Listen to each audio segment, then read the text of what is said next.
সমাজে যেমন বিভিন্ন পাপ মহামারী আকারে ভয়াবহ রূপ ধারণ করছে, জেনা, ব্যভিচার, ধর্ষণ, বলাৎকার, ঠিক দিনের মধ্যেও ধর্মের নামে বহু বিষয় অ্যাড হয়েছে। অথচ দিন এবং ইসলাম এর হুকুম আহকাম এটা আসতে হবে একমাত্র আল্লাহর পক্ষ থেকে। এমনকি নবী রাসূলও তারা দিনের ব্যাপারে কোনো কথা বলতে পারবেন না, বরং ধমক দিয়েছেন। রাসূলুল্লাহ সাল্লাল্লাহু আলাইহি ওয়াসাল্লামকে লক্ষ্য করে আল্লাহ বলছেন, ওমা ইয়ানতিকু আনিল হাওয়া ইন হুয়া ইল্লা ওয়াহয়ুন ইউহা। নিজের প্রবৃত্তি অনুযায়ী কোনো কথা মুহাম্মদ সাল্লাল্লাহু আলাইহি ওয়াসাল্লাম বলেন না দিনের ব্যাপারে, যতক্ষণ তার প্রতি ওহী নাজিল না হয়। এক। দুই নম্বর, এটা সূরা নাজমের আয়াত। দুই নম্বর আল্লাহ বলছেন যে লাউ তাকাওয়ালা আলাইনা বা'দাল আকাবির, এটা হলো কঠিন হুঁশিয়ারি। যদি মুহাম্মদ সাল্লাল্লাহু আলাইহি ওয়াসাল্লাম নিজে কোনো কথা তৈরি করতেন, নিজের মতো করে বলতেন, লা আখাযনা মিনহু বিল ইয়ামিন, আমি তাকে ডান হাত দিয়ে ধরে ফেলতাম, সুম্মা লাকাতা'না মিনহুল ওয়াতিন, তবে তাকে আমি জবাই করে দিতাম। একবারে অতিন বলা হয় এই কণ্ঠনালী, তাকে আমি জবাই করে মাথা বিচ্ছিন্ন করে দিতাম। আল্লাহর নবী মুহাম্মদ সাল্লাল্লাহু আলাইহি সাল্লামকে যদি এরকম হুঁশিয়ারি দেন, তাহলে অন্যদের ব্যাপারে শাস্তিটা কেমন হতে পারে? রাসূলুল্লাহ সাল্লাল্লাহু আলাইহি ওয়াসাল্লাম বলছেন, ইন্নাশ শাইতানা ইয়াহদুরু আহাদাকুম ইনদা কুল্লি শাইইন মিন শা'নি। কথাটা খুব জটিল এবং আপনারা মনে রাখবেন, আপনারা তো মনে রাখার চেষ্টা করতে হবে। সেই মুসলিমের হাদিস 2033 নম্বর হাদিস।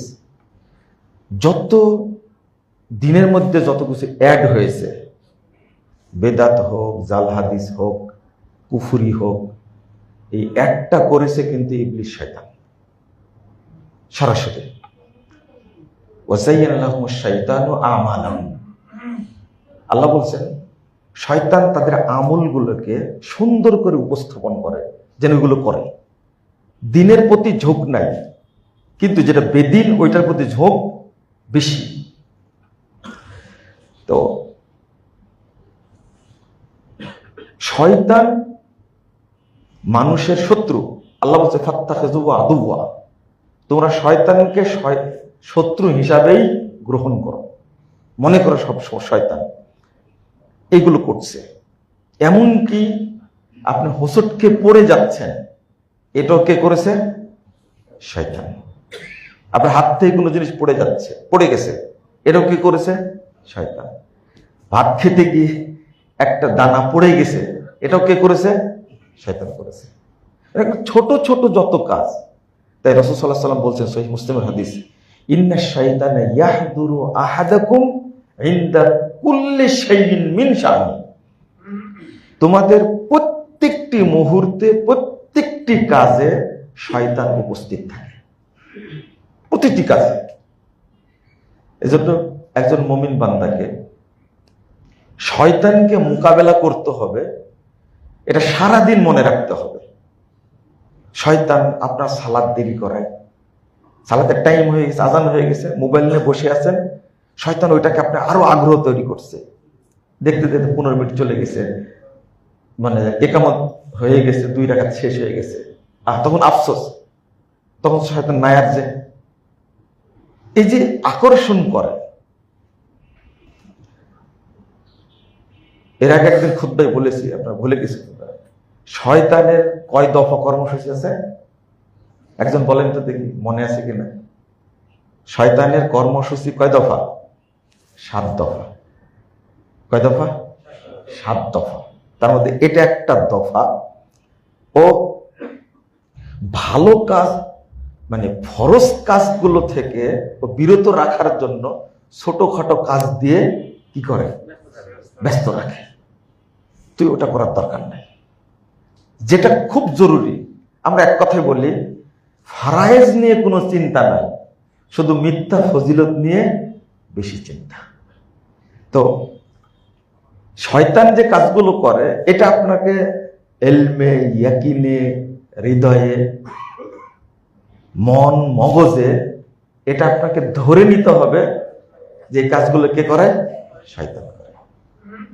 এখন আমরা একটু যদি বিশ্লেষণ করি, প্রত্যেকটি কাজেই ইবলিশ শয়তান শরীক থাকে। এটা কিভাবে? আমাদের সেনাপ্রধান একটা কথা বলে দিয়েছে, গোটা দেশ তোলপাড়া হয়েছে, তাই না? এমনকি যারা শয়তানের ডিলার, এটা কোরআনেরই কথা, হাদিসের কথা, শয়তানের কি আছে, এই বেতনভুক্ত নিযুক্ত কি আছে, ডিলার আছে। আল্লাহ রাব্বুল আলামিন বলছেন, ওয়া ইন্নাশ শায়াতিনা লা ইউহুনা ইলা আউলিয়াইহিম লিউজাদিলুকুম। আল্লাহ বলছেন শয়তানের যারা ডিলার আছে তাদের কাছে শয়তান ওহী করে। এটা সূরা আনাম 121 নম্বর আয়াত। শয়তানের যারা নিযুক্ত, আপনি এজেন্ট বলেন, ডিলার বলেন, বা দালাল বা চামচা, যেটাই বলেন না, এগুলো বললে একটু খুব নিচু ভাষা হয়ে যায়, তো এজেন্ট বলেন আপনি, তবে এটার মাথায় থাকতে হবে, তাদের কাছে ওহী করে লিউজাদিলুকুম, যেন এরা তোমাদের সাথে বিতর্ক করতে পারে। আর এমন এমন বিতর্ক করবে যে বিতর্কের আপনি জবাব দিতে পারবেন না, এমন বাজে প্রশ্ন করবে। আচ্ছা, বুঝলাম যে আল্লাহ আরশ থেকে দুনিয়ার আসমান নেমে আসে, তাহলে তো আরশে কে থাকে? উত্তর কি দিবেন? আরশ খালি হয়ে গেছে না? তাহলে এখানে আল্লাহর আরশে এখন কে থাকে? শয়তান থাকে। এই জন্য এইগুলো বিষয়ে বেশি আলোচনা হওয়া উচিত, যেন এই সমস্ত মূর্খ শয়তানদেরকে, এরা মানব রচিত তাজা শয়তান, এই সমস্ত কথা বলে। এই উত্তরটা কি দিবেন আপনি? দিতে পারবেন উত্তর? এই মেম্বারের এই 3টা থাক কেন, উত্তর দিতে পারবেন আপনি? হ্যাঁ, এইগুলো নাকি মারেফত। মারেফত না, এটা হলো জাহিলিয়াত, মুগর। এই প্রশ্ন করলে কি করতে হবে? পিটনি ছাড়া, 1.5 হাতি লাঠি ছাড়া এর কোনো সমাধান নাই। আপনারা বলেন না মায়ের উপরে কোনো, ভালো জানেন আপনারা, তাহলে মায়ের উপরে ওষুধ নাই। এই যে প্রশ্ন করবে, এমন অদ্ভুত প্রশ্ন, আল্লাহ নিজেই বলছেন লিউজাদিলুকুম। এগুলো কিন্তু কোনো মানুষের মাথা থেকে বের হবে না। এই বুদ্ধিগুলো কে দিছে? শয়তান দিছে। আল্লাহ পরের বাক্যটা বলছে, সবাই শুনে রাখেন, লাইন আতাতুমুহুম ইন্নাকুম লামুশরিকুন। এই শয়তানের এজেন্টদের যদি তোমরা আনুগত্য করো, অবশ্যই তোমরা মুশরিক হয়ে যাবে। তাহলে যত পীর আছে সবগুলো কি শয়তানের এজেন্ট? আর তার আনুগত্য করলে কি হবে? মুশরিক হবে। তো মুরিদরা কি? মুশরিক করে, তাজা মুশরিক করে, ও যা বলে তাই শোনে। তো আল্লাহরা বলছেন যে লিকুল্লি নাবিয়্যিন আদুওয়া শায়াতিনাল ইনসি ওয়াল জিন ইউহি বা'দুহুম ইলা বা'দ যুখরুফাল কওলি গুরুরা। 112 নম্বর আয়াত সূরা আনাম। মানুষদের মধ্যে শয়তান আছে, জিনদের মধ্যে শয়তান আছে। আমি প্রশ্ন করি আপনাদেরকে বারবার, আপনারা বলেন যে মানুষের মধ্যে শয়তান কারা? আল্লাহ যে বলছেন মানুষের মধ্যে শয়তান আর জিনের মধ্যে শয়তান, ইউহি বা'দুহুম ইলা বা'দ। এক শয়তান আর এক শয়তানের কাছে কি করে? ওহী করে। কি ওহী করে? যুখরুফাল কওল, একবারে মজাদার চটকদার কথা, চাকচিক্যময় কথা বলে দেয়। চাকচিক্যময় কথা, এমন ফজিলতপূর্ণ কথা বলবে আপনি নামাজই ছেড়ে দেবেন। ওই যে পীর ধরলে, পীরের মুরিদ হলে নামাজ লাগে না। পীরের কত ফজিলত।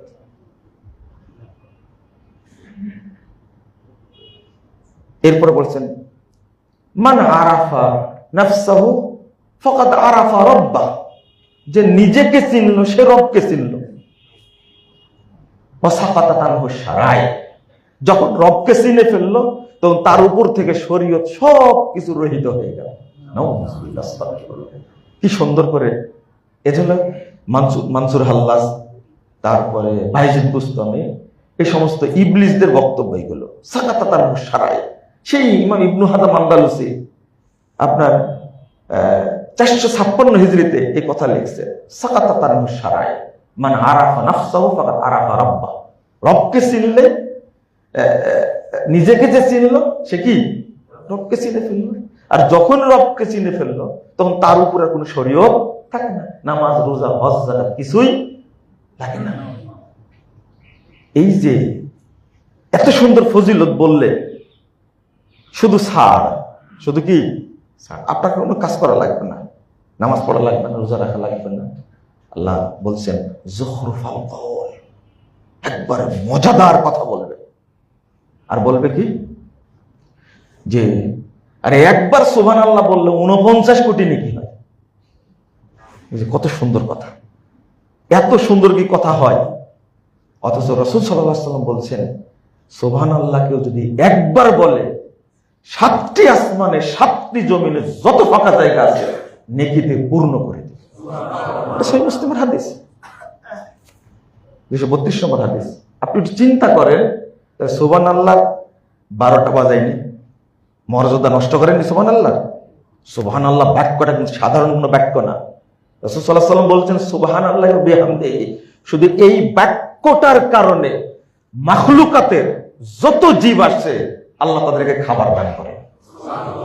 এই বাক্য না থাকলে কাঠ, বিল্ডিং যেমন না খেয়ে থাকে, মানুষ, গরু, ছাগল, যত প্রাণী সবগুলো আল্লাহ কি না খায়। ফেরেশতারা কি খায়? ফেরেশতারা খায়? মানুষের সংখ্যা বেশি না ফেরেশতার সংখ্যা বেশি? আল্লাহ না খায় রাখতেন ফেরেশতাদের মতো। রাসূল সাল্লাল্লাহু আলাইহি ওয়াসাল্লাম বলছেন সুবহানাল্লাহ শব্দটা যদি জিকিরটা আল্লাহ না দিতেন কোনো মাখলুক খেতে পেত না। পশু পাখি, গাছ, পোকা মাকড় যা আছে সব ফেরেশতাদের মধ্যে জীবনযাপন করতো, খেতে পেত না। আপনি এই বাক্যটার মর্যাদা নষ্ট করলেন যে 49 কোটি নেকি হয়। 49 কোটি নেকি তারপরে মোহাম্মদপুর ভরবে।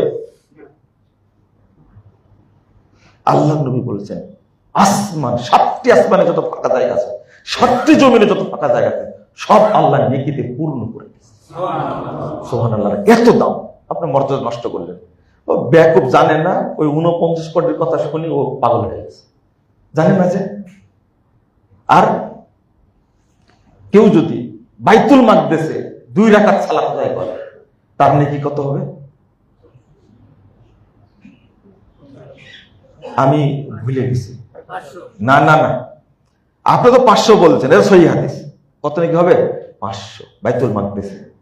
আর ফজিলত তৈরি করেছে 31 কোটি, না সরি 64 কোটি 31 লাখ কত হাজার যেন করেছে।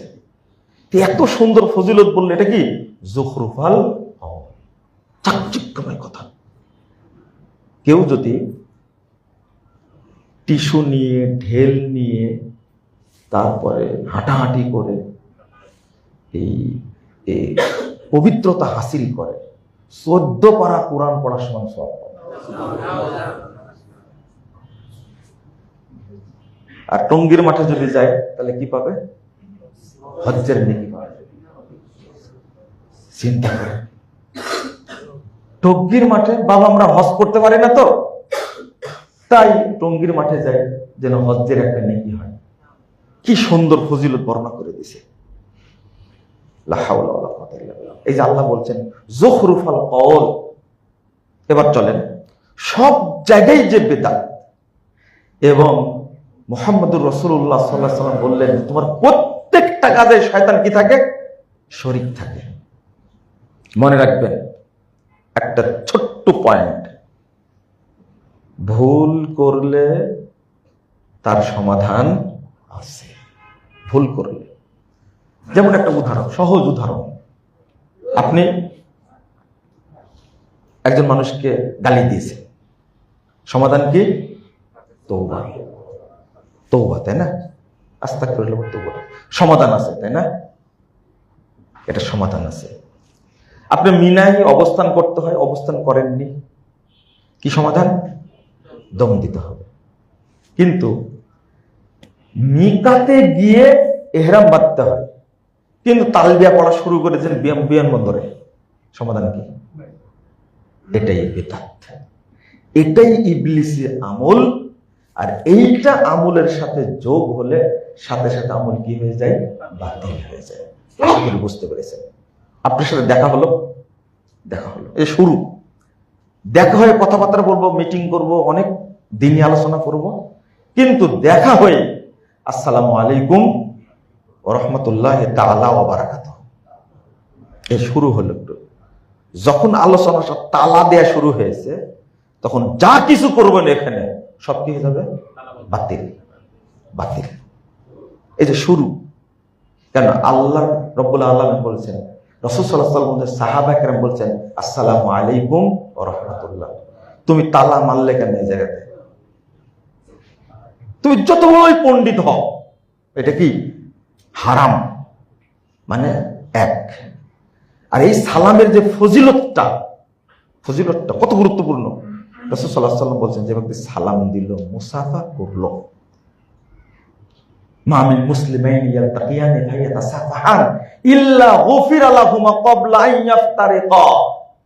দুইজন মুসলিম একত্রিত হয়ে সালাম দিয়ে মুসাফা করে হাত দুইটা সরাতে সরাতে উভয়ের যাবতীয় পাপ আল্লাহ ক্ষমা করে দেন। সুবহানাল্লাহ। 5212 নম্বর হাদিস, এই আবু দাউদের মধ্যে এসেছে, সহিহ হাদিস। আরেকটা হাদিস আসছে 245 নম্বর হাদিস, তাবরানী আওসাতের মধ্যে, ইন্নাল মুমিনা ইযা লাকিয়াল মুমিন, একজন মুমিন যখন আরেকজন মুমিনের সাথে সাক্ষাৎ করে, ফাসাল্লামু আলাইহি, অথবা সালাম দেয়, ওয়া আখাযা বিয়াদি, তার হাত ধরে, ওয়া তাসাফাহা, মুসাফা করে, তানাসারাত খাতায়াহুমা কামা ইয়াতানাসারু ওয়ারাকুশ শাজার ফিস শিতা, উভয়ের পাপগুলো ওইভাবে ঝরে যায় যেভাবে শীতকালে গাছের পাতাগুলো ঝরে যায়। কিন্তু তালা মেরে দিলে কি হবে? নাকি পাপ কমবে না বাড়বে? বাড়বে। শুধু সালাম খুবই সাধারণ একটা আমল, নেকি কি অসাধারণ, ফজিলত কত ভারী। এরপরে আপনি মুসাফা যখন করছেন, আপনার ডান হাত আমার ডান হাত, এটা হলো আখাযা বিয়াদি, ইয়াদিহি, এক হাত। যারা আরবি বুঝেন, যে দুই হাত হতো আখাযা বিয়াদাইহি হতো, আল্লাহ রাসূল আখাযা বিয়াদি, তার এক হাত ধরলো, এক হাতে মুসাফা হবে। আর তাসাফাহা মানে কি? তাসাফাহা মানে তালুর সাথে কি আরবি অর্থ, তালুর সাথে তালু মিলানো, তাসাফাহা। যেমন কতালা মানে হত্যা করা, কিন্তু কতালা মানে কি? পরস্পরে কি মারামারি করা। এই শব্দটা তাসাফাহা, অর্থাৎ কি? তালুর সাথে কি তালু মিলাবে। আপনার ডান হাত আমার ডান হাত, এবার কি মিলবে? কিন্তু আর একটা যদি হাত দেন, এবার কি মিলল? তালু মিলল না পিঠ মিলবে? এটাই জাহালাত। আপনি যখনই চার হাত দিলেন, তখন পাপটা কমছে না বাড়ছে? বাড়ছে। 2 নম্বর, এই যে বলছি প্রত্যেকটা ক্ষেত্রে, শুধু সালামে উদাহরণ দেখেন আপনি। সালামে বলতে নাহমাদুল্লাহ ওয়া নাস্তাগফিরু, আজকে কে কে বলেছেন? সত্য করে বলবেন তো। মুসাফা করার সময় দোয়াটা কেউ বলেননি? অবশ্যই বলেছেন, নাহমাদুল্লাহ ওয়া নাস্তাগফিরু, ইয়াগফিরুল্লাহ ওয়া লানা। এটা কিন্তু একবারে ইবলিসের টাটকা বানানো দোয়া। এটা চালু আছে না? মানুষরা সুন্নত মনে করে করছে।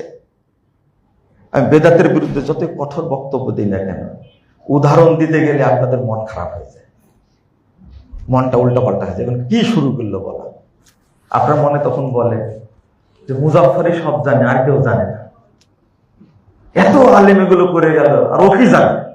অনেক প্রশ্ন আপনার মনে আসবে, কিন্তু আপনাকে পুরুষ তখনই বলবো যখন এটা আপনি যাচাই করতে যাবেন।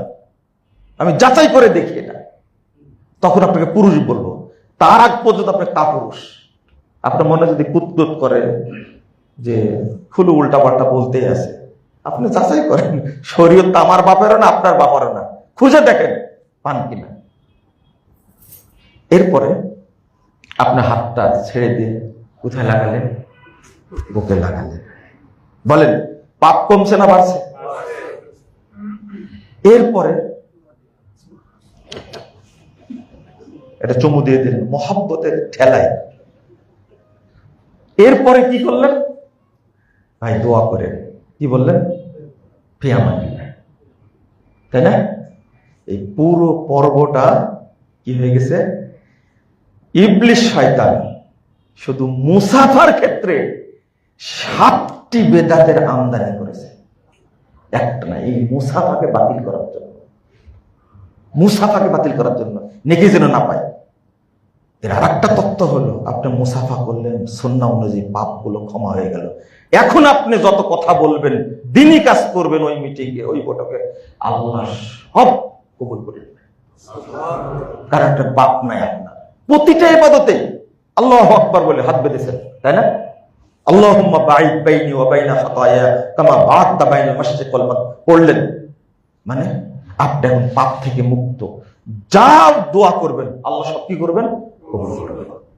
কিন্তু আল্লাহু আকবার বললেন হাত বাঁধার আগেই ইন্নী ওয়াজ্জাহতু ওয়াজহিয়া লিল্লাযী ফাতারাস সামাওয়াতি ওয়াল আরদ, এটা হলো শয়তানি দোয়া। কোরআনের আয়াত কিন্তু এই সময় পড়াটা কি? শয়তানি আমল। এটা পড়তে পারে রাতের সালাতে তাকবীরে তাহরিমার পরে। ওযু থেকে যদি শুরু করি, আযান থেকে যদি শুরু করি, তো খুতবার টাইমই পাওয়া যাবে না। ইবলিস কত জায়গায় সেট করে রাখছে। ওইটা পড়লেন। এবার নাওয়াইতু পড়লেন। কি পড়লেন? নাওয়াইতু আন উসাল্লি লিল্লাহি তাআলা পড়ে দিলেন। এটা কি বেদাত না? মসজিদে ঢুকলেন, ঢোকার পরে বসে পড়লেন, এটা কি বেদাত? অর্থাৎ এরপর থেকে আপনি যত রাকাতি সালাত পড়েন না কেন, সব কি বাতিল। বাতিল শুরু হয়েছে কি দ্বারা? বেদাত দ্বারা। আপনি বসলেন কেন মসজিদে? আপনাকে 2 রাকাত পড়তেই হবে। ইমাম ইবনে উসাইমিন রাহিমাহুল্লাহ বলেন, এই হাদিস প্রমাণ করে উজুব, এটা ওয়াজিব। ইদা দাখালা আহাদুকুম মাসজিদ ফালা ইয়াজলিস হাত্তা ইউসাল্লি রাকাতাইন। যে ব্যক্তি মসজিদে ঢুকবে, ঢুকে বসতে চাইবে, 2 রাকাত না পড়ে সে বসতে পারবে না। 2 রাকাত পড়েই বসতে হবে। ইদা দাখালা আহাদুকুম মাসজিদ, 24 ঘন্টা। এই সালাতের কোনো টাইম নাই। ফজর পরে হোক, আসর পরে, তো মসজিদের মর্যাদা, এটা ওয়াজিব, পড়তে হবে। আপনি পড়লেন না, ওই যে শয়তানের ডিলার বলে দিছে যায় বসতে হবে, এটা মসজিদের আদব। হ্যাঁ, তখন পড়বেন কেন? এটা নর্মাল মাসালা। জামাত শুরু হলে তখন পড়া যাবে? এটা তো মসজিদের। তো কি জন্য বলছিলাম? আচ্ছা হ্যাঁ, 2 রাকাত সালাতে। আচ্ছা, শুধু এটা ফজিলত জড়িত নাই? রাসূল সাল্লাল্লাহু আলাইহি ওয়াসাল্লাম বেলাল রাদিয়াল্লাহু আনহু বলছেন, বেলাল, ঘটনা কি বলতো? মা দাখালতুল জান্নাহ ইল্লা সামিতু খাশখাশা। আমি জান্নাতে ঢুকলে তোমার পায়ের শব্দ পাই, আমার সামনে দিয়ে হেঁটে যাচ্ছ। ব্যাপারটা তো বুঝলাম না, কারণটা কি বলতো? বেলাল রাদিয়াল্লাহু আনহু বলছেন যে ইদা তাওয়াজ্জাইতু সাল্লাইতু রাকাতাইন, ইদা আযানতু সাল্লাইতু রাকাতাইন। ওযু করলে বা আযান দিলে আমি 2 রাকাত সালাত পড়ি। চিন্তা করেছেন, এই 2 রাকাত সালাতের কোনো ফজিলত নেই, কোনো নেকি নাই। মসজিদে ঢুকে 2 রাকাত সালাত পড়লে তাহিয়াতুল মসজিদ, তাহিয়াতুল ওযু, কোনো নেকি হয় না। আল্লাহর নবী বলছেন সরাসরি জান্নাত বিহিমা, বেলাল বুঝে গেছি এই 2 রাকাত সালাতে তোমাকে জান্নাতে নিয়ে চলে গেছে। আরে অন্য পুরো সালাত পড়লেন নেকি হবে, নফল পড়লেন নেকি হবে, তাহাজ্জুদ পড়লেন নেকি হবে, কিন্তু এই 2 রাকাত তাহিয়াতুল মসজিদ তাহিয়াতুল ওযুর সালাতের নেকি হয় না, সরাসরি কি জান্নাত। এই আমলটাকে আপনি বাদ দিলেন, এক বৃদ্ধা গুলি দেখালেন, আগে তো ঈমান শেষ হয়ে গেছে। বেদাত করার কারণে এরপরে যত আমল করবেন সবগুলো কি হয়ে যাবে, মিশ্রিত হয়ে গেছে। আল্লাহ রাব্বুল আলামিন বলেছেন কি আয়াতটা, ইয়াসআদু ইলাইহিল কালিমুত তাইয়্যিব ওয়াল আমালুস সালিহ ইয়ারফাউহু, সূরা ফাতির 10 নম্বর আয়াত। আল্লাহর কাছে পৌঁছে কোন আমল, আল কালিমুত তাইয়্যিব, যেটা পবিত্র কথা, যে কথার মধ্যে শয়তানি আমল আছে ওটা কবুল হবে।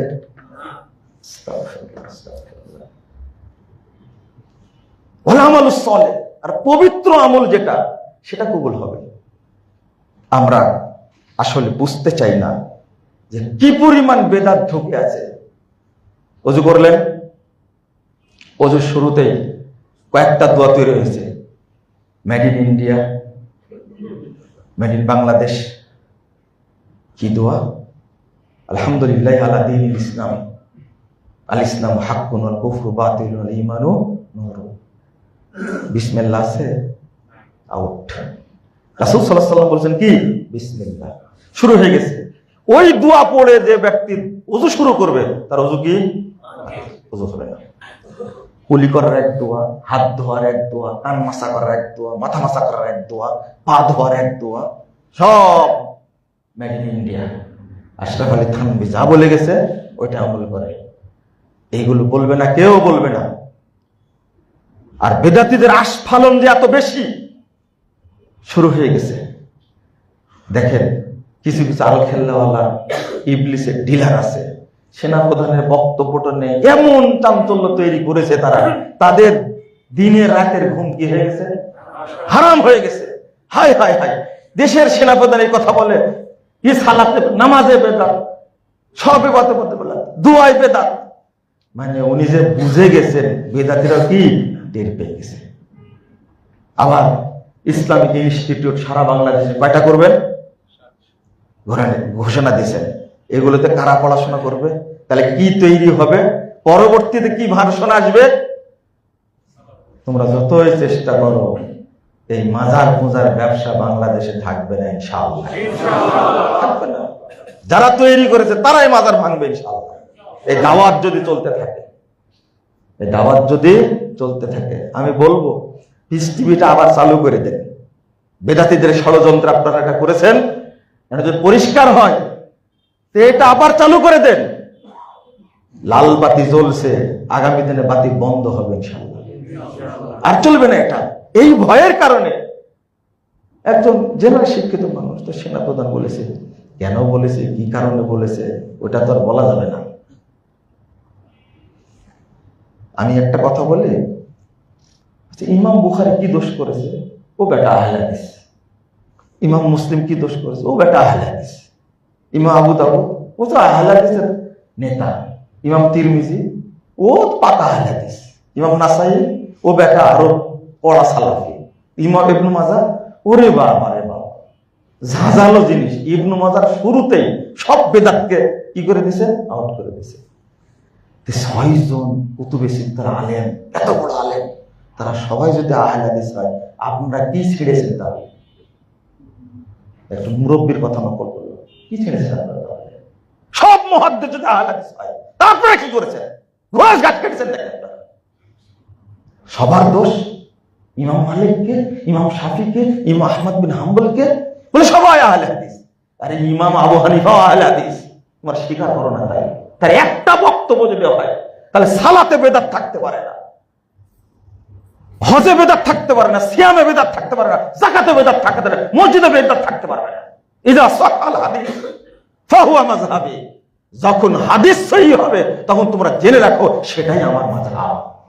ইমাম আবু হানিফার বিখ্যাত 3 জন ছাত্র সহিহ সনদে বর্ণনা করেছে। এটা ইমাম ইবনে কাইয়িম রাহিমাহুল্লাহ বলছেন সনদ সহিহ এই কথাটা। তো এটা মানেন না কেন ইমাম আবু হানিফা রাহিমাহুল্লাহ? জাতে মাতাল তাহলে ঠিক। আবু হানিফার নাম দিয়ে সবকিছু করে, কিন্তু ইমাম আবু হানিফার আকীদাও নেয় না, আমলও নেয় না। মূলত মানে হলো বেরলভী আর দেওবন্দি মানহাজ মানে।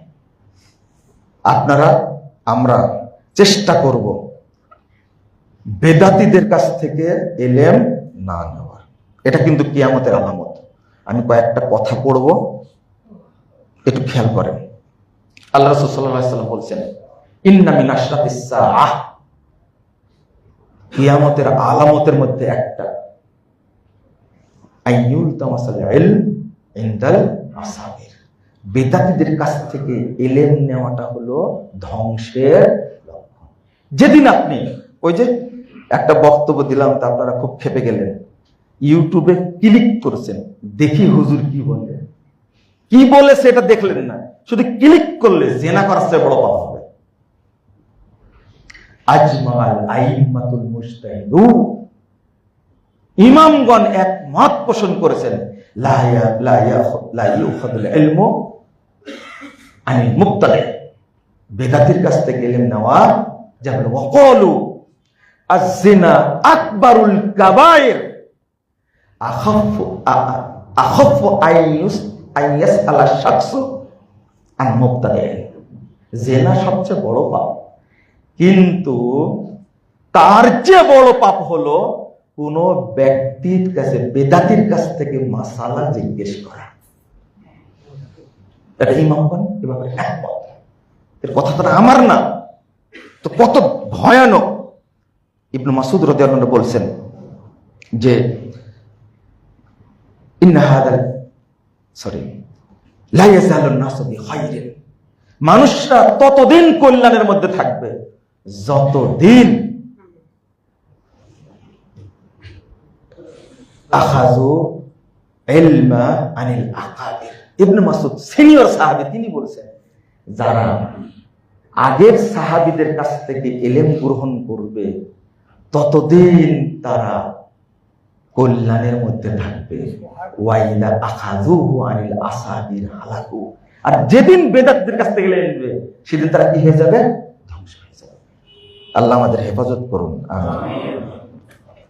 এরপরে ইমাম বিখ্যাত তাবী ইব্রাহিম নাখাই তিনি বলছেন, কানু ইদা আতাওয়ার রাজুলা ইয়াখুদুনা আনহুল ইলম নাদারু ইলা সালাতিহি ওয়া ইলা সামতিহি ওয়া ইলা হাইয়াতিহি সুম্মা ইয়াখুদুন আন। দেখেন তারা কত সচেতন ছিলেন। কারো কাছ থেকে ইলম নিতে গেলে তারা আগে দেখতেন তার দিকে, তার সালাতটা কেমন, তার আচরণটা কেমন, তার ব্যক্তিত্ব কেমন, এটা যাচাইয়ের পরে তার কাছ থেকে কি ইলম নিতেন। আমরা সে যাচাই করি? কত সচেতন। শুধু ওইটা না,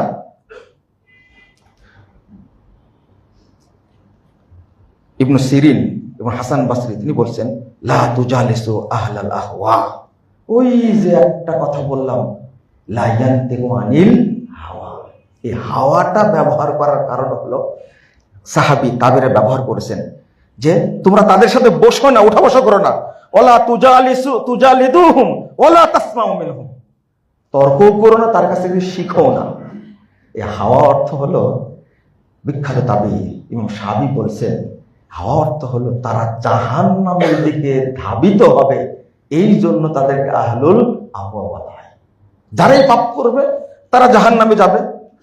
হাদিস তো একটা দুইটা না, বহু। ইবনু আব্বাস রাদিয়াল্লাহু আনহু বলছেন, লা তুজালিসু আসহাবাল আহওয়া ফাইন্না মুজালাসাতুহুম মুমরিজাতুল কুলুব, তাদের সাথে উঠা বসা করো না, তোমার অন্তরটা কি করে দিবে? বেদাতে পরিপূর্ণ করে দেবে, নিফাকে তোমার হৃদয়টা নষ্ট করে দিবে। এরপরে বলছেন ইব্রাহিম নাকি আরো বলছেন, লা তুজালিতু আহলাল আহওয়া ফাইন্না মুজালাসাতুহুম তাযহাবু বিনুরিল ঈমান মিনাল কুলুব ওয়া তুসলিবু মাহাসিনাল উজুহ ওয়া তুরিসুল বুগদা ফি কুলুবিল মুমিনিন। তুমি তাদের সাথে বসো না, বসলে কি হবে? তোমার অন্তরে যে ঈমানের নূর আছে সেটা চলে যাবে, তোমার মুখের সৌন্দর্য বিতাড়িত হবে, তোমার ভিতরে মুমিনদের মধ্যে বিদ্বেষ তৈরি হবে, মুমিনদেরকে তুমি তখন আর ভালোবাসবে না। ইমাম ফুজাইল ইবনে ইয়াদ বলছে, ইন্না লিল্লাহি মালাইকা ইয়াতলুবুনা হিলাতা যিকরি ফানজুর মা মায়াম তাকুনু জালসাতুক। শোনো, ফেরেশতারা ঘুরে বেড়ায়, জিকির আহলে জিকির যারা, যেখানে কোরআন তেলাওয়াত হচ্ছে, আলোচনা হচ্ছে, তারা খুঁজে বেড়ায়। তুমি খেয়াল করো, ফানজুর মা মান তাকুনু জালসাত, তোমার বৈঠকে কে বসে আছে খেয়াল করো। কেন? লা তাকুনু মা সাহিব বিদআতিন ফাইন্নাল্লাহা লা ইয়ানজুরু ইলাইহিম, যারা বেদাতীদের সাথে উঠা বসা করে তাদের দিকে আল্লাহ দৃষ্টি দেন না। ওয়া আলামাতুন নিফাক আইয়াকুমার রাজুলু ওয়া ইয়াকউদা মা সাহিব বিদআতিন, ওই ব্যক্তি মুনাফিক যে ব্যক্তি বেদাতীদের সাথে উঠা বসা করে। কথাগুলো এত কড়া। এরপরে মুসা ইবনে ইমরান রাহিমাহুল্লাহ ইমাম, তিনি বলছেন, লা তুজালিস আসহাবাল আহওয়া ফাতাসমা মিনহুম কালিমাতান ফাতুদরিয়াকা ফাতুদিল্লাকা ইলা আসহাবিল আহওয়া ফাতুদখিলাকা নার, তাদের সাথে উঠা বসা করো না, তাদের কাছ থেকে যে কথাটা তুমি শুনবে সেই কথাই তোমাকে পথভ্রষ্ট করবে, ফাতুদখিলান নার, তোমাকে সে জাহান্নামে ফেলে দিবে। বন্ধুরা আমার, অনেক কথার মধ্যে এত কথা না বলাই ভালো। আর একটা কথা বলি, ফুজাইল ইবনে ইয়াজ রাহিমাহুল্লাহ তিনি বলছেন, মান জালাসা মা সাহিব বিদআতিন ফাহযুরু, যারা বেদাতের সাথে উঠা বসা করে তাদেরকে ভয় দেখা, সতর্ক করো। ওমান জালাসা মা সাহিবুল বিদআ লাম ইউতাল হিকমা, যারা বেদাতীদের সাথে উঠা বসা করে তাদেরকে আল্লাহ কোনো ইলম দান করেন না। ওয়া উহিব্বু আন ইয়াকুনা বাইনি ওয়া বাইনা সাহিব বিদআতিন হিসরুন মিন হাদিদ, আর আমি চাই বেদাতির মাঝে আর আমার মাঝে লোহার যেন আল্লাহ একটা প্রাচীর দিয়ে দেন, ওর সাথে যেন কোনোদিন দেখা সাক্ষাৎ না হয়। কারণ বেদাতির উপরে সবসময়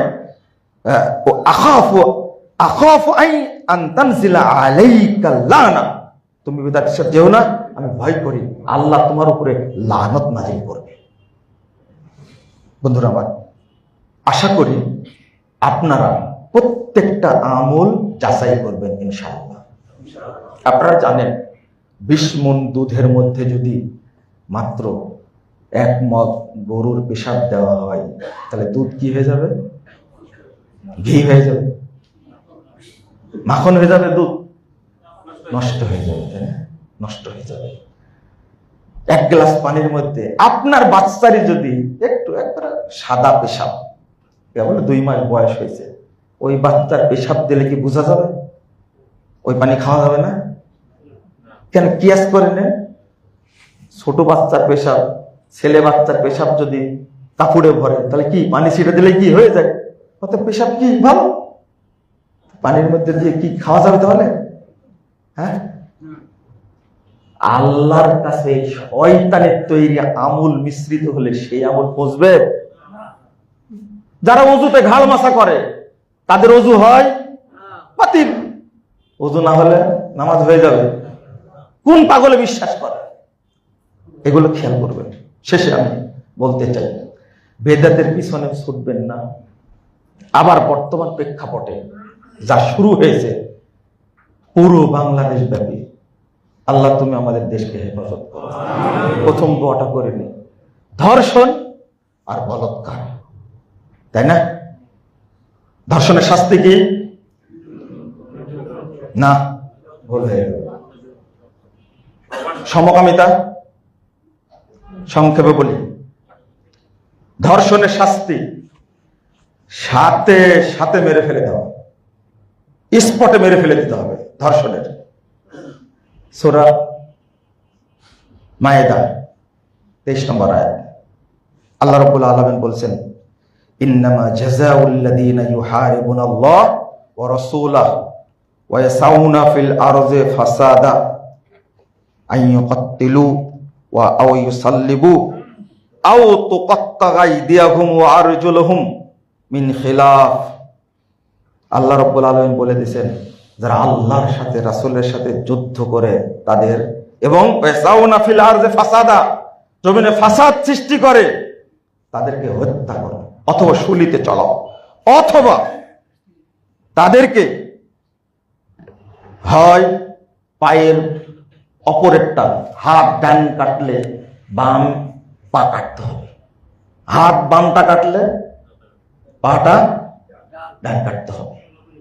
আমি বুঝাতে চাইলাম এই আয়াত দ্বারা আলেমগণ ফতোয়া দিয়েছেন, ধর্ষণ যদি কেউ করে ধর্ষককে সাথে সাথে কি করতে হবে? হত্যা করতে হবে।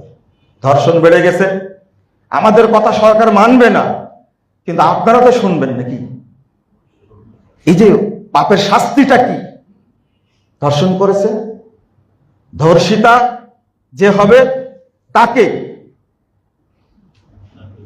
তার পক্ষ থেকে দণ্ড দিতে হবে।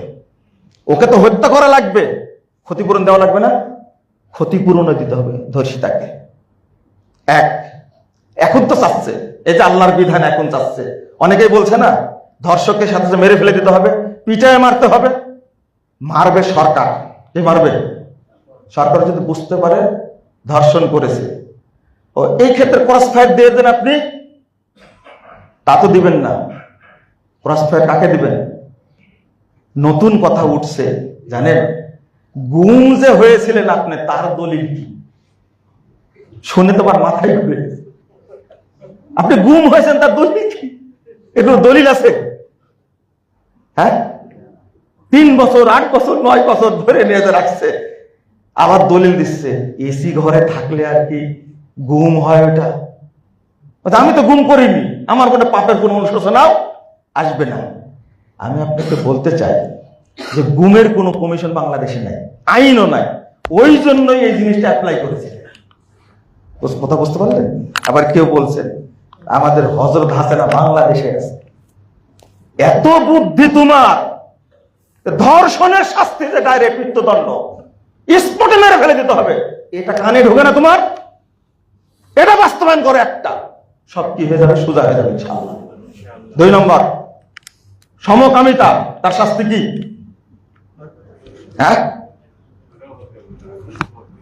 সমকামিতা না, সমকামী এইটা যে এত বেড়ে গেছে, আপনারা শুধু মনে করছেন মাদ্রাসাতেই হয় শুধু বলাৎকার, তাই না? হ্যাঁ, সমকামী 2 জনের সম্মতিতে নারী পুরুষ করছে, কিন্তু যে একজন পুরুষ আর একজন বাচ্চাকে ধর্ষণ করছে, ওর শাস্তি কি? না, স্পটে ডাইরেক্ট একবারে। অবিবাহিত নারী পুরুষ জেনা করলে, অবিবাহিত নারী পুরুষ জেনা করলে তার শাস্তিটা কি? 80 ব্যাট, 1 লাখ টাকা কি তাড়িয়ে দিতে হবে। কিন্তু সমকামিতা কত খারাপ জিনিস! 2 জনকে, সেই বিবাহিত হোক আর অবিবাহিত হোক, উভয়কে পাথর মেরে হত্যা করতে হবে। আল্লাহ রাব্বুল আলামিন সমকামীদের শাস্তি দিয়েছিলেন কাকে? লূত আলাইহিস সালামের এই পথভ্রষ্ট কওমকে আল্লাহ শাস্তি দিয়েছিলেন, একবারে জমিন উল্টে দিয়ে তাদেরকে ধ্বংস করে দিয়েছিলেন। যদি সমকামিতা বেড়ে যায়, বাংলাদেশকে ধ্বংস করে দেবেন, সাবধান। এই যে মাঝখানে নাকি বিয়ে হয়েছে সমকামীদের, কোন জায়গায় যেন। মজার একটা ব্যাপার হলো, বড় বড় ইসলামী দল, এই নেতারা, আমি এমনি বলি বুবা শয়তানেরা, একটা কথা কিন্তু বলেনি, একটা কথা বলেনি তারা। কেন বললো না? সমকামিতা হচ্ছে, কথা বললে না কেন? গ্যাস দে, বিদ্যুৎ দে, নইলে গদি ছেড়ে দে, এটাও স্লোগান দিবে।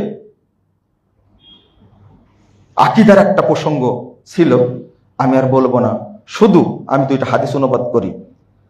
ইমাম ইবনে ফুজাইল রাহিমাহুল্লাহ হাদিসটাকে বলি।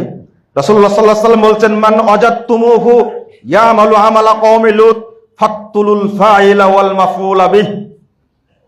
যদি তোমরা এই লাওয়াতাতের সমকামিতার যদি কাউকে দেখো, তাহলে যে করছে, যাকে করছে, উভয়কে তোমরা হত্যা করো।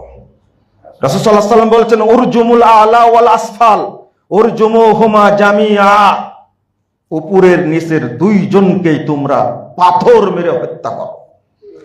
ইবনে আব্বাস রাদিয়াল্লাহু আনহু বলছেন, ফিল বিকরি ইউখাযু আলাল লুতিয়া ক্বালা ইউরজামু।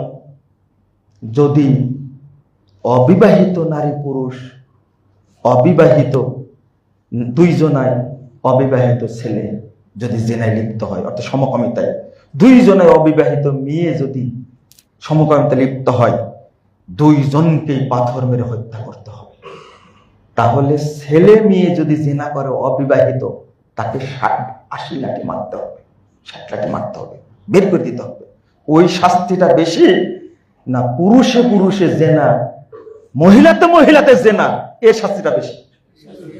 তাহলে সমকামিতাকে আশ্রয় কেমনে দেন? আমরা বিপদে আছি। আমাদের মোবাইলে কত মেসেজ, ছেলেরা মেসেজ দেয়, সমকামিতায় লিপ্ত থাকার কারণে বহুভাবে জড়িয়ে পড়েছি। দীর্ঘ 10 বছর, কেউ লেখছে দীর্ঘ 5 বছর, 7 বছর, 12 বছর। নাউজুবিল্লাহ, আস্তাগফিরুল্লাহ। ছেয়ে গেছে ধ্বংসের জন্য, ভয়াবহতার জন্য। আমি কথাটা বললাম এ ব্যাপারে পরিষ্কার কথা হলো সমকামীদের শাস্তির ব্যাপারে 1 নম্বর সাহাবীরা বলছেন পাথর মেরে হত্যা করতে হবে। 2 নম্বর সাহাবীরা, এক শ্রেণীর সাহাবী বলছেন যে তাদেরকে উঁচু বিল্ডিং থেকে ফেলে দিতে হবে, যদি না মরে এরপরে পাথর মেরে হত্যা করতে হবে। আলী রাদিয়াল্লাহু আনহু সহ কিছু সাহাবীরা বলছেন এদেরকে পুড়িয়ে মারতে হবে। তবে সবচেয়ে শক্তিশালী এটা, বিবাহিত হোক আর অবিবাহিত হোক, নারী পুরুষ যারাই সমকামিতে লিপ্ত হবে তাদের সবচেয়ে বড় শাস্তি, ঐক্যবদ্ধ শাস্তি, আবু বকর রাদিয়াল্লাহু আনহু, ওমর রাদিয়াল্লাহু আনহু, সাহাবীদের উপস্থিত ফায়সালা। আলী রাদিয়াল্লাহু আনহু বললেন তাকে জ্বালিয়ে দেওয়া হোক। সব সাহাবী এটাকে সমর্থন করলেন। অর্থাৎ এই সমকামীদেরকে পুড়িয়ে মারতে হবে। যদি ইসলামী সরকার থাকতো তাদেরকে ধরে আগুনের মধ্যে ফেলে দিয়ে হত্যা করা হতো। সরকার তো নাই। শাস্তিটা শুধু মনে রাখেন, এত বড় শাস্তি। সমকামিতার আশ্রয় মুসলিম সমাজে হবে না, অমুসলিম সমাজেও হবে না। ধরে তাদেরকে আগুনে ফেলে দিতে হবে। ইসলাম বলে দিয়েছে এটা। আপনি কি, আমি কি? আর পরকিয়া, পরকিয়া ছেড়ে দিবেন, তাই না? আস্তাগফিরুল্লাহ, আস্তাগফিরুল্লাহ। পরকিয়া, যারা পরকিয়া ধর্ষণ বন্ধ করবে, লুচ্চামি বন্ধ করবে, তারা এখন বেশি যুক্ত হচ্ছে এর সাথে। কে বুড়া আর কে ছোড়া, সব কি সমান। এইটা নিয়ে কিন্তু ততটা আইনগত দিক, ততটা মানে কি বলবো, এটা মানে প্রতিরোধ করার চিন্তা ভাবনা, উদ্যোগ নেওয়া কিছুটাই হচ্ছে না, তাই না? পরকিয়া করা জায়েজ তাহলে নাকি? হ্যাঁ, 17-15 বছর বয়স হয়ে গেছে, মেয়ে বিয়ে দিচ্ছে না, ওটা হলো বাল্য বিবাহ। আর যখন ক্লাস 6 থেকে বাচ্চা নিচ্ছে, কি করে? পরকিয়া করে, গার্লফ্রেন্ড বয়ফ্রেন্ড লিভ টুগেদার করে, ডেটিং করে যখন বাচ্চা হচ্ছে ক্লাস 5-এ পড়ার মেয়ে, তখন সুশীল সমাজ কি চুপ? এরা সুশীল সমাজ না, বুদ্ধিজীবী না, এটা হলো সব শয়তানের শিখণ্ডী।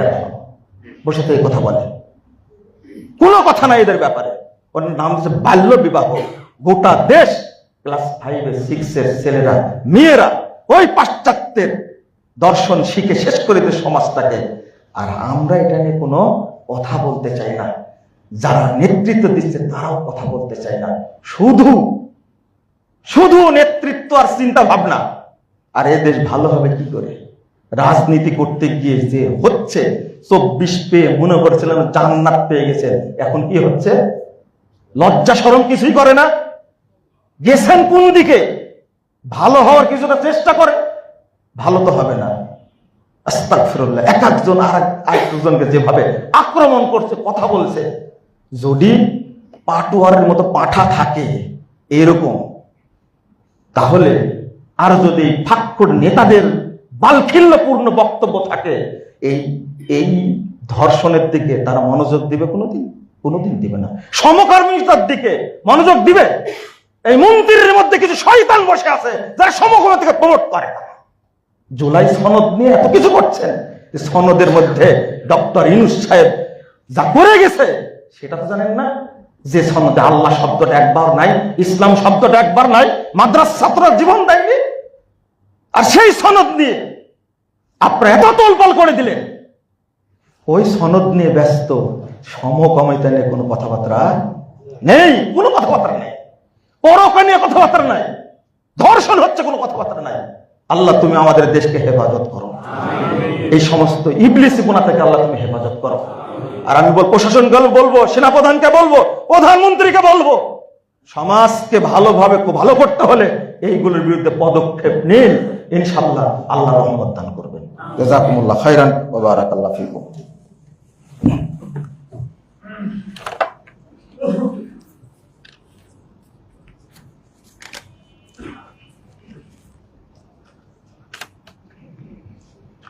আলহামদুলিল্লাহি ওয়াহদা ওয়াসসালাতু ওয়াসসালামু আলা মান লা নাবিয়্যা বা'দা। আল্লাহুম্মা সাল্লি আলা মুহাম্মাদিন ওয়া আলা আলি মুহাম্মাদ কামা সাল্লাইতা আলা ইব্রাহিম ওয়া আলা আলি ইব্রাহিম ইন্নাকা হামিদুম মাজিদ। আল্লাহুম্মা বারিক আলা মুহাম্মাদিন ওয়া আলা আলি মুহাম্মাদ কামা বারাকতা আলা ইব্রাহিম ওয়া আলা আলি ইব্রাহিম ইন্নাকা হামিদুম মাজিদ। সম্মানিত মুসল্লিবৃন্দ, দুটা বিষয়, একটা হলো আমাদের একজন মুসল্লি জহিরুল ইসলাম মারা গেছেন গত 4 তারিখে। আমাদের মুসল্লি, পুরাতন মুসল্লি। আমরা দোয়া করি আল্লাহ যেন তাকে ক্ষমা করে দেন। আমরা দোয়া করি আল্লাহ যেন তাকে জান্নাতুল ফেরদাউস উচ্চ স্থানে দান করেন। পাশাপাশি আমাদের আত্মীয় স্বজন আরো যারা মারা গেছেন আল্লাহ যেন তাদেরকে ক্ষমা করেন এবং জান্নাতুল ফেরদাউস দান করেন, আমিন। 2 নম্বর, আপনাদের আগেও বলেছি, এখনো বলছি, এই অতিবৃষ্টির কারণে বিভিন্ন জায়গাতে খুবই সমস্যা। আপনার গ্রামের আত্মীয় স্বজন, ভাই ভাতিজাদের খবর রাখবেন, তারা যেন কষ্ট না পায়। আল্লাহ যেন আমাদেরকে কাঠ গড়ায় না তোলেন। খেয়াল রাখবেন, নিজের আত্মীয় স্বজনের প্রতি যদি আপনি ইহসান করেন, আল্লাহ রাব্বুল আলামিন আপনার উপরে ইহসান করবে ইনশাআল্লাহ। কারো বাড়ি ভেঙে গেছে, তারা একবার ছন্নছাড়া হয়ে গেছে, আপনারা তাদেরকে হেল্প করবেন ইনশাআল্লাহ। আল্লাহ তুমি কবুল করো, আমিন। اللهم اغفر لنا وللمؤمنين والمؤمنات والمسلمين والمسلمات والأحياء منهم والأموات